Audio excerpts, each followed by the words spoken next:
우리는 저와 여러분 되길 원합니다. 요즘은 거의 볼 수 없는 장면입니다만 예전에는 가정마다 일상적이었던 그런 장면이 있습니다. 어떤 장면이냐? 약을 다리는 그런 과정. 약을 다리고서 또 그 약을 이 천에다 싸서 이제 짜내는 그런 과정을 거치죠. 그렇게 약을 다려내고 짜내어서 이제 그 약으로 이제 치료의 과정을 삼습니다. 약을 다리고 짜내는 과정이 굉장히 이제 정성을 필요로 하는 그런 일인데요. 부모님이 편찮으실 때에 약을 다리고 짜내는 그 자녀의 모습에 두 가지 이 구분되는 그런 모습이 있습니다. 하나는 눈치 보는 자식의 모습이고요. 또 하나는 지극히 부모를 사랑하고 공경하는 자식의 모습입니다. 어떤 모습에서 차이가 날까요? 물론 여러 정성을 들여야 되는 그 과정 하나하나 차이가 날 겁니다. 근데 그 중에서도요, 마지막 약을 짜내는 이 과정을 보면 눈치 보는 자녀의 그 모습은요, 어떻게 해서든지 이 정해진 양을 짜내는 것이 그에게는 중요한 일입니다. 혹 양이 모자라지는 않을까. 그리고 적당히 그 그릇에 잘 채워 넣는 것이 이 눈치 보는 자식의 한 특징이다라고 할 수 있습니다. 그런데요, 눈치 보는 자식이 아니라 부모를 사랑하고 공경하는 자녀의 모습은 조금 다릅니다. 어떤 면에서 다를까요? 양을 채운다라는 것에 집중하는 것이 아니라 마지막 한 방울까지도 남기지 않고 다 짜내겠다라는 것. 설사 그것이 그 그릇을 차고 넘쳐서 보기에 이쁘게 담기지 않는 그런 모습이 된다 하더라도 그건 중요한 게 아니다라는 거죠. 어쨌든 부모님이 한 방울이라도 더 이 약을 드시고 잘 나으실 수 있도록 마지막 이 젖먹던 힘까지 다 짜내어서 마지막 그 한 방울까지도 그릇에 담아내려고 하는 그 모습이 사랑하는 자녀의 섬기는 모습이다라는 겁니다. 그릇에 담겨 있는 그 양만으로는 그것이 다 보이지 않을 수 있습니다. 그러나 그 그릇에 담아내는 사람의 자세라는 것은 전혀 다른 모습이다라는 거죠. 오늘 저와 여러분이 신앙의 삶을 살아가는 모습도 마찬가지입니다. 우리가 예배의 자리를 채워가고요, 때로는 예물을 주님께 드리고요, 또 여러 모습으로 헌신하고 봉사할 수 있습니다. 어떤 이들은 그 자리를 채워내고 또 누군가에게 인정을 받고 잘 해내는 것이 중요한 기준점일 수 있습니다. 그러나 하나님이 원하시는 것은요, 잘 해내면서 인정을 받거나 혹은 눈에 보이는 그 열매를 얼만큼 맺느냐라는 것보다 더 중요한 것은 무엇일까요? 그 마음에 주님을 사모하고 또 주신 은혜에 감사하며 그 마음을 담아서 주님을 바라보고 주님을 섬기는 것, 이것을 하나님께서 가장 기뻐 받으신다라는 거죠. 그래서 하나님이 받으시는 귀한 예물이라는 것은 어느 정도이냐라는 것, 얼마나 채워지고 얼마나 땀 흘리고 수고했느냐라는 것, 그걸 넘어서서 주님을 향한 우리의 감사의 마음, 사모함의 그 정도가 얼만큼 채워져 있는 것인가, 그게 가장 중요하다라는 것, 저와 여러분이 잊지 않길 원합니다. 그리고 특별히 오늘 말씀을 통하여서 주님을 향한 나의 신앙이라는 것이 어디에 초점이 맞추어져 있고 무엇이 기준이며 또 얼만큼 주님을 향하여서 사모함으로 주를 바라는 신앙인지 우리가 점검하고 묵상하고 또 돌이키고 결단하는 저와 여러분 되길 원합니다. 오늘 본문은요, 하나의 사건 앞에 상반되는 모습을 볼 수 있는 그런 장면입니다. 먼저는 1절부터의 말씀이죠. 유월절을 앞두고 있습니다. 대제사장들과 서기관들이 예수님을 향한 반감이 극에 달하는 거죠. 그래서 도무지 저 예수라는 작자를 우리가 그냥 둘 수 없다. 이제 우리가 결단하고 저 예수를 잡아서 죽이자라는 그런 마음의 계획이 선 겁니다. 그런데 2절에 밀란이 날까 하노니 명절에는 하지 말자. 예수님을 죽이고자 하는 마음이 섰지만, 그러나 지금 당장은요, 대중적인 인기가 예수님에게 있다 보니 밀란이 일어날 수 있다라는 염려 때문에 예수님을 죽이고자 하는 계획을 미루고자 합니다. 이들의 마음에는 온통 무엇이 가득 차 있을까요? 하나님이 이 일에 대해서 어떤 뜻을 가지고 계신가? 이것이 옳은 일인가? 옳지 않은 일인가? 혹 우리 마음에 예수라는 사람이 참 불편하지만, 시기와 질투가 넘쳐나지만, 혹 그래도 하나님이 정말 보내신 선지자이거나 혹 하나님 보내신 일꾼이 아닐까라는 그런 고민과 염려라는 것은 그들 속에 없습니다. 오직 무엇만 가득할까요? 인간적인 계산입니다. 저 예수라는 사람 때문에 우리가 피해가 커. 우리가 많이 손해를 봐. 그러니 저 사람 그냥 두면 안 될 것 같아. 없애버리자라고 계산합니다. 그리고 예수님을 죽이고자 하는 그 일에 있어서도 밀란이 일어날 수 있으니까 좀 잠잠해질 때, 그때 우리가 이 일을 진행하는 게 더 나을 것 같아. 모든 것이 인간적인 계산에 따라서 계획하고 무언가를 결정하고 진행하려 한다라는 것이죠.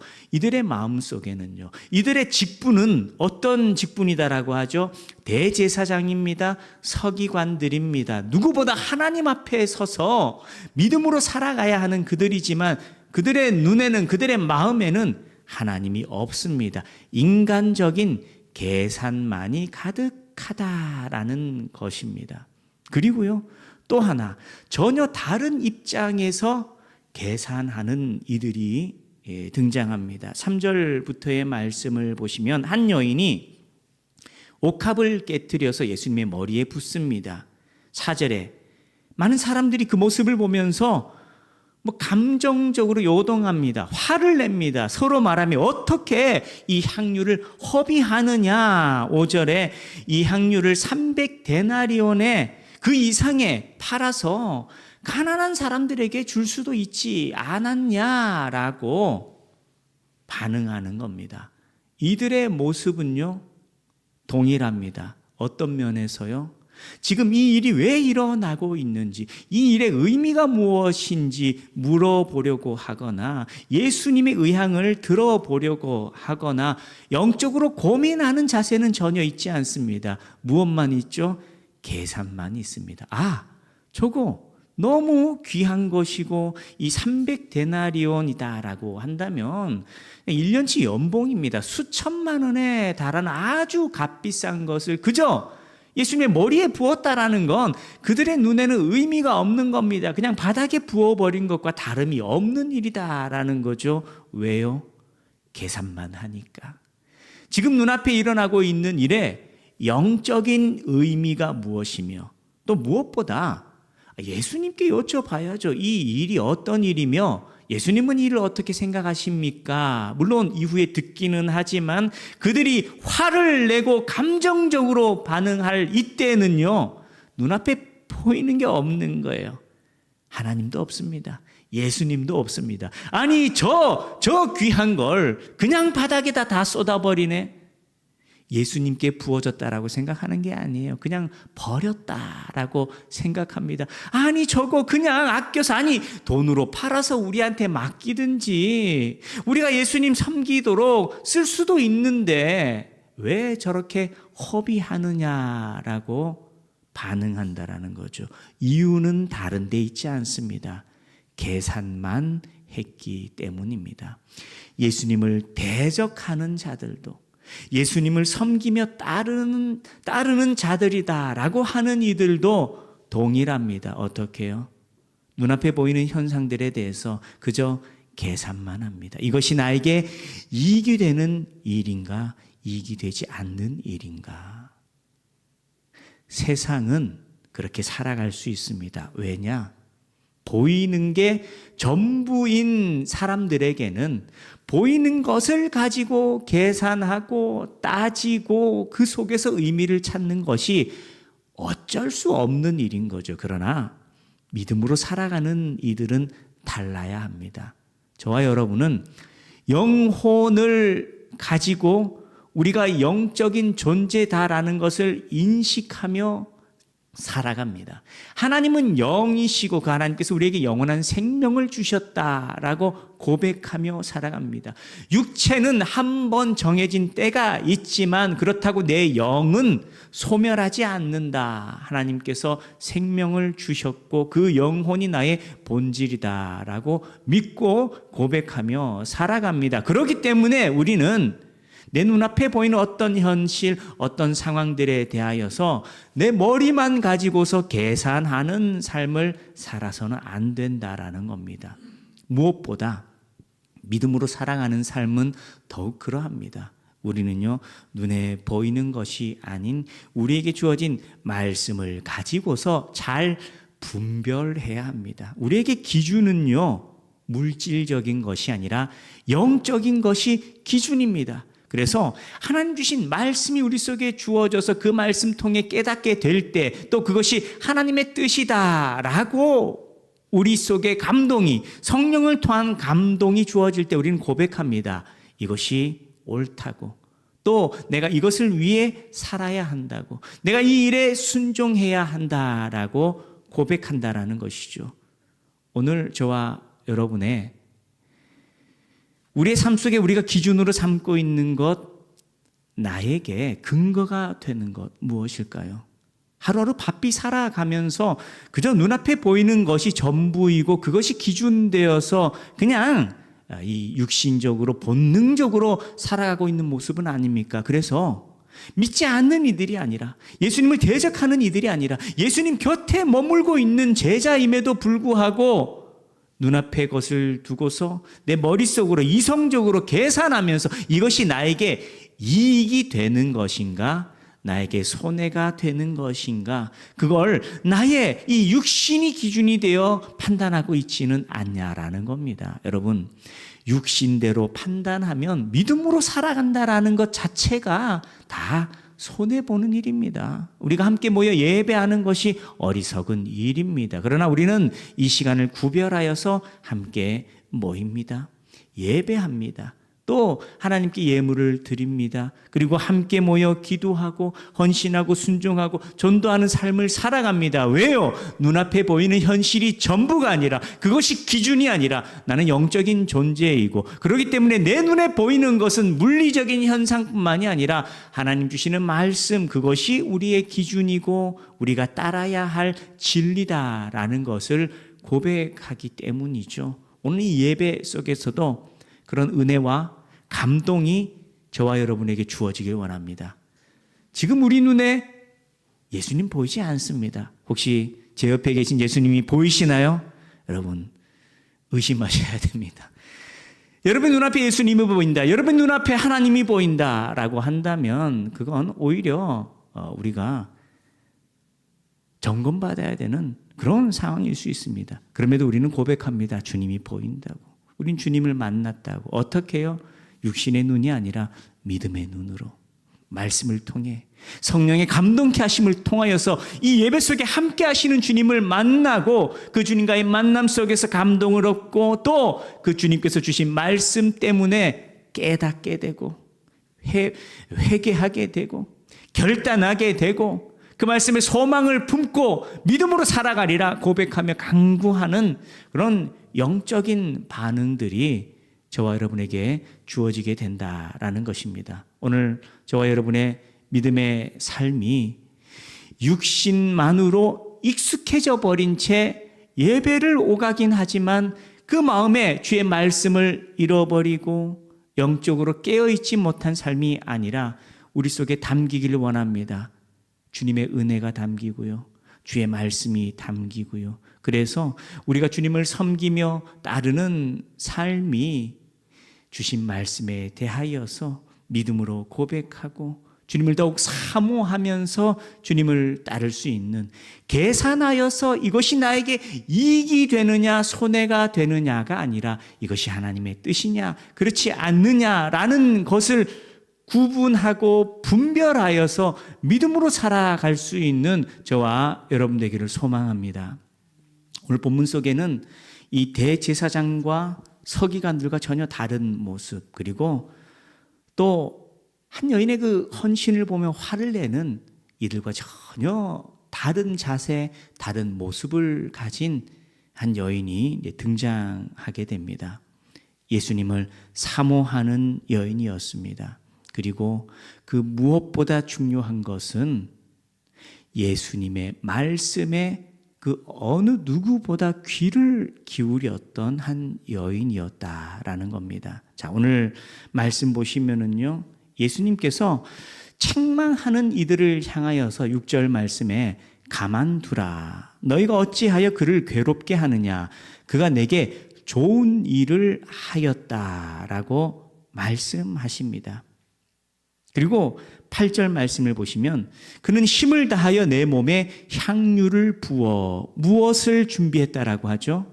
내 장례를 미리 준비하였다라고 말씀하십니다. 이 여인은요, 예수님의 죽음을 예상하고 기억하고 또 그것을 기념하기 위하여서 값비싼 향유를 예수님께 부었다라는 겁니다. 사실 예수님을 따르던 제자들 또한 동일한 마음의 자세를 가졌어야 합니다. 그러나 예수님께서 말씀하셨지만 예수님의 말씀에 귀를 기울이지 않았다라는 거죠. 그리고 그들은요, 예수님의 말씀과는 전혀 다른 관점에서 전혀 다른 기대를 가지고 예수님을 따랐다라는 겁니다. 그래서 화면에 보시면은요, 마가복음 10장 37절이죠. 같이 한번 읽어볼까요? 같이 읽겠습니다. 시작. 여짜오되 주의 영광 중에서 우리를 하나는 주의 우편에 하나는 좌편에 앉게 하여 주옵소서. 제자들의 예수님을 향한 부탁입니다. 그런데 이 부탁을 하던 때에 예수님께서는 이미 어떤 가르침을 그들에게 주셨느냐? 어떤 가르침을 주셨을까요? 예수님께서 십자가 지시고 돌아가셨다가 부활하시게 된다라는 것. 예수님께서 예루살렘 향해 가실 때에 한 번, 두 번이 아니라 성경에 기록된 것만 3번씩이나 나는 저 예루살렘에 가서 붙잡히게 된다. 고난받게 된다. 십자가 지고 죽게 된다. 그리고 다시 살아나게 된다. 예수님께서 말씀하셨다라는 겁니다. 그래서 마가복음 10장 33절이죠. 예수님께서 인자가 넘겨지게 될 거다. 잡히게 될 거다라고 말씀하시고요. 그들이 예수님을 죽인다고. 예수님께서 십자가 지시고 돌아가신다고. 그러나 그것이 끝이 아니라 어떻게 된다라는 거죠? 3일 만에 다시 살아나게 되신다라고 분명히 예수님께서 제자들에게 말씀하셨다라는 겁니다. 그러나 제자들은 이 말씀을 듣고서도 무엇을 요구하죠? 나를 총리로 앉혀주세요. 나를 장관으로 앉혀주세요. 예수님의 말씀에 대하여서 그와 함께 있으면서도 그가 어떤 말씀으로 가르치시는지, 왜 예루살렘에 가야 하는지 전혀 깨닫지 못한 채 자신의 욕망, 자신의 기대가 가득한 그런 상황 속에서 예수님을 따르고 있었다라는 겁니다. 그런데 그 제자들과는 전혀 다른 자세로 예수님의 말씀에 귀를 기울이는 한 여인이 있었습니다. 바로 옥합을 깨트린 그 여인이었습니다. 그는요, 예수님의 말씀을 듣습니다. 1번 듣고 2번 듣고 3번 듣습니다. 그리고 인정하고 깨닫게 됩니다. 예수님께서 예루살렘 가시는 이유는 이스라엘의 왕이 되셔서 로마 군대를 물리치시고 우리가 독립하도록 하시는 것, 그게 아니구나. 지금 저 제자들은 그런 기대가 가득 차 있지만 예수님의 말씀을 들어보니 예수님은 지금 왕이 되시려고 가시는 것이 아니라 자신을 내어주시려고 가시는구나. 이걸 깨달았다라는 겁니다. 그러니 그의 행위가 무엇을 기념한다고요? 예수님께서 직접 말씀하시는 겁니다. 그 여인이 행한 일은 나의 장래를 위한 일이다. 그 여인은 분명히 알고 있었던 거죠. 예수님의 죽음에 대하여서. 물론 십자가의 의미를 완벽하게 깨닫고 부활의 소망에 대한 완벽한 기대가 있었다라고 말하기는 어렵습니다. 이건 성령께서 오시고 난 이후에 마가의 다락방에 성령의 충만함이 부어진 이후에 이 복음에 대한 온전한 이해가 초대교회 가운데 일어나게 되는 것이죠. 그러나 예수님의 구속의 사역에 대한 완벽한 이해는 아니라 하더라도 최소한 예수님께서 무엇을 말씀하고 계신지는 이해하고 기억하고 있었다라는 거죠. 예수님의 말씀을 나의 계산과 나의 욕망에 이끌려 자신이 기준이 되어서 예수님의 말씀을 곡해하는 것이 아니라 예수님의 말씀 그대로를 깨닫고 예수님의 그 말씀에 대하여서 예수님의 십자가를, 예수님의 죽음을 준비하며 그 귀한 것을 비록 그 자신이 다 이해하지 못하지만 하나님의 아들로서 이 땅 가운데 오시어서 자기 백성을 구원하시기 위하여 자기 자신을 내어드리려고 하는 그 예수님 앞에 그 옥합이라는 것이, 그 향유라는 것이 그에게 전혀 아까운 것이 되지 않았다라는 것이죠. 예수님의 장례를 기념하면서 그 모든 것을 예수님께 쏟아 부어버렸다라는 겁니다. 어떻게 이런 반응이 주어질 수 있었다고요? 예수님의 말씀에 귀를 기울였기 때문입니다. 어쩌면 그 여인에게도 한때는 예수님을 향한 인간적인 기대와 욕망이 없지 않았을 수도 있습니다. 하나님의 구원의 역사라는 것이 하나님께서 자기 백성을 온전케 하시는 일이 아닌 죄에서 자유를 주시는 일이 아니라 자신의 현실 속에 겪고 있는 위기와 문제 속에서 건져내 주시는 것, 유대 민족이 처한 위기, 그 고난을 벗어나게 해주시는 것, 그런 그 당대에 많은 사람들이 가지고 있던 욕망과 그 기대가 그 여인에게도 없지는 않았을 겁니다. 그러나 자신의 기대와 자신의 생각이 말씀을 통하여서 수정되는 겁니다. 자신을 내어놓습니다. 자신의 의지, 자신의 기대는 죽습니다. 그리고 오직 예수님의 말씀만을 받는 겁니다. 그 속에는 어떤 계산도 없습니다. 오직 하나님의 뜻이 있을 뿐입니다. 하나님께서 예수님을 통하여 이루실 그 일들에 대한 기대와 소망만 있을 뿐입니다. 물론 완벽한 구속 사역에 대한 이해가 주어지진 않는다 하더라도 제자들과 너무나 다른 것은 예수님의 말씀에 대하여 반응하면서 예수님을 섬겼다라는 겁니다. 오늘 저와 여러분이 주님을 섬기는 자세에 있어서도 너무나 필요한 일입니다. 우리에게 주의 말씀이 주어지지 않으면 저와 여러분도 어떤 신앙의 삶을 살아갈 수 있을까요? 나의 기대, 나의 욕망, 나의 죄성이 하나님의 말씀을 가려버린 채 내가 주여 주여 부르짖지만 하나님께서 나를 통하여 이루시려고 하는 일들이 아니라 내가 주님의 이름을 이용하여서 내가 하고 싶은 일들을 이루고자 하는 인간적인 욕망과 탐심이 우리 속에 가득 찰 수도 있다라는 겁니다. 바로 예수님 가장 곁에 있던 제자들이 그런 욕망과 욕구를 가지고서 예수님을 따랐고 누구보다 예수님을 잘 섬기는 그 여인을 향하여서 책망하고 화내고 분노하는 모습을 보였다라는 겁니다. 예수님을 대적하는 제사장들 뿐만이 아니라 예수님 곁에 머물고 있던 그 제자들이 예수님을 섬기는 그 일에 대하여서 오히려 반감을 갖고 분노하고 책망하는 모습을 보였다라는 겁니다. 오늘 저와 여러분이 어떤 신앙의 자세를 가져야 하느냐? 우리에게 주님이 필요합니다. 그 주님은요, 우리의 심령 가운데 임하셔야 됩니다. 그래서 우리가 예수님을 영접한다라는 건 그 예수님을 우리 마음에 모시는 겁니다. 우리 인생의 왕자의 그 예수님을 모시는 겁니다. 그 예수님은 우리를 죄에서 자유함을 주시며 영원한 생명도 주시지만 주인이 바뀌는 그 놀라운 역사를 우리가 인정하며 주님을 모셔야 한다라는 것 또한 우리가 고백해야 할 신앙의 자세다라는 것입니다. 예수님은 우리를 죄에서 건져주셨습니다. 영원한 사망에서 생명으로 옮기셨습니다. 뿐만 아니라 운전대를 내가 움켜쥐고 내가 스스로 나를 위하여 가려 했던 그 길 속에 예수님께서 앉으셔서 하나님의 뜻으로 사망이 아닌 죄가 아닌 생명의 길로 또 세상을 향한 하늘나라 하나님 나라를 향한 그 길로 우리를 이끄시고 우리를 붙드시고 영원한 생명으로 채우려고 하시고 세상의 것이 아닌 위로부터 부어지는 하늘의 은혜로 우리 가운데 충만히 역사하려 하신다라는 겁니다. 여러분 어떻게 살아가시겠습니까?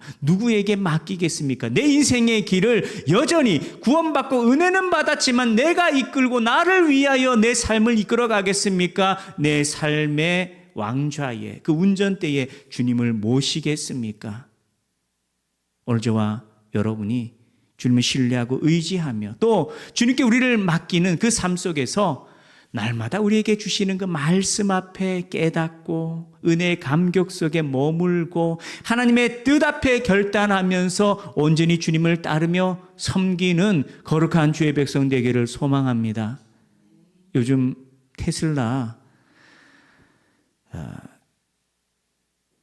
FSD라는 자율운행이 이슈가 되고 있죠. 우리나라에서도 이루어지고 있습니다. 통계적으로 사람보다 운전을 더 잘하고요. 사고율이 떨어진다라고 합니다. 처음에 그 차를 가지고 그 기능을 쓰는 사람들이 안절부절 못하죠. 핸들을 잡아야 되나 말아야 되나 혹 멀쩡한 사람을 지어박지는 않을지 염려를 합니다. 그러나 하루 이틀 익숙해지면서 경험하게 되죠. 나보다 낫구나. 나보다 낫구나. 많은 인플루언서 드라이버들이 얘기를 하더라고요. 나보다 낫구나. 그러면서 안심하고 평안히 자신을 맡기며 운전하는 모습을 봅니다. 테슬라와 비교할 수 없는 것이 예수님의 인도하심입니다. 주님의 함께하심입니다. 사람보다 낫지만 완벽하진 않습니다. 그러나 예수님은 완전하십니다. 오늘 저와 여러분이 인생의 삶을 살아갈 때 우리의 계산이라는 것이 우리의 이성에 이끌려서 무엇이 나에게 이익이 되고 나에게 손해가 되느냐 계산한들 우리는요 우리가 스스로 짜내고 계산한 것을 가지고 하나님의 영광에 이룰 수 없고 하나님의 선하신 일들을 이룰 수 없고 우리가 복된 사람으로 살아가는 일에 온전한 열매를 맺을 수가 없습니다. 그 모습을 보여주는 극단적인 예 중에 하나가 오늘 본문의 마지막 가룟 유다의 모습입니다.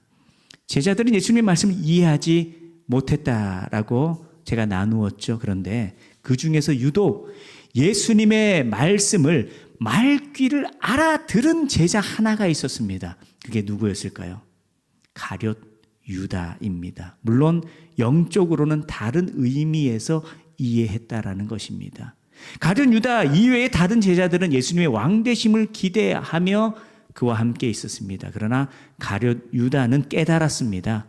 자신이 기대하는 것과 전혀 다른 길을 간다라는 것을, 예수님께서 왕이 되실 가능성이 없다라는 것을, 그가 그럴 의지조차 없다라는 것을 깨닫게 됩니다. 그리고서는요, 그는 결단합니다. 예수님을 팔아 넘기는 것으로 그의 길을 걸어갔다라는 것입니다.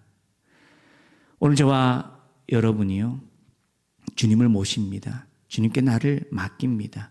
그 말씀을 듣고 말씀 앞에 고민합니다. 그런데 주의 말씀을 듣는 것이 그저 나의 이성만을 가지고서 이해하려고만 한다면 이건 오히려 더 큰 불편함을 가져다 줍니다. 그냥 손에만 가져다 주는 것이 아니라 이것은 나를 마치 죽이는 일처럼 여겨질 수 있습니다. 그러나 성령을 통해 깨닫게 될 때는 전혀 다른 반응을 보이게 됩니다. 이건 죽는 길이 아니라 사는 길이고 생명이 있는 길이고 하늘의 축복이 주어지고 영원한 하나님 나라의 영광과 권세가 주어지는 일이다라는 걸 고백하고 깨달아 알게 됩니다. 오늘 예배하는 저와 여러분이 이 예배 속에 함께 하시는 주님을 깊이 만나고 그의 말씀을 통하여서 깨닫고 결단하고 고백하길 원합니다. 아, 믿음으로 살아야 되는구나. 은혜 받은 내가, 영혼을 가지고 하나님 주신 영원한 생명을 품고 살아가는 내가 이 땅을 살아갈 때에 나를 신뢰하고 의지해서는 안 되겠구나. 개사람에 살아가는 인생이 되어서는 안 되겠구나. 믿음으로 살아가고 말씀으로 살아간다라는 것이 때때로 나에게 불편함과 손해를 가져다 주는 것처럼 내 머리가 그렇게 이해할 수 있겠지만 내 머리가 아닌 성령의 기름 부으심, 성령의 충만케 하심 속에 그 속에 생명이 있고 그 속에 길이 있고 그 속에 하나님의 축복이 있고 그 속에 하나님의 영광이 있고 그 믿음의 길 가운데 하나님께서 교회를 온전케 하시고 우리의 가정과 기업과 자녀들을 복되게 하실 하나님의 인도하심을 내가 믿음으로 선포하고 결단하며 주님을 따르겠다 고백하는 저와 여러분 될 수 있기를 주님의 이름으로 축복합니다. 오늘도 주신 말씀 기억하시면서 우리가 기도합니다. 하나님,